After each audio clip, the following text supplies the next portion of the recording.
महिलांको पई संसद रे हेबो स्वतंत्र आलोचना लागू हेबो 33% आसन संरक्षण सबु दलर सहयोग पई पीएम को अपील कहले आसंतु नारी को सशक्त करने पदक्षेप को स्वागत कले सबु दल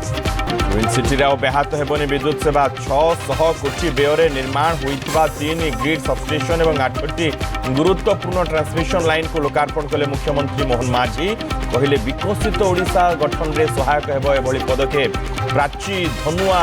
दया नदीर पुनरुद्धार पई घोषणा कले सीएम मोहन ओडिशा रे 15 वर्षरु कम बयसर पिलांको पई सोशल मीडिया बैन केबे कर्नाटक रे कटकणा परे पदक्षेप नेबाको प्रस्तुत होउछि आंध्र प्रदेश उप मुख्यमंत्री प्रभाती परिडा कहिले केंद्र सरकार आईन आनिबा परे पदक्षेप नेबे राज्य सरकार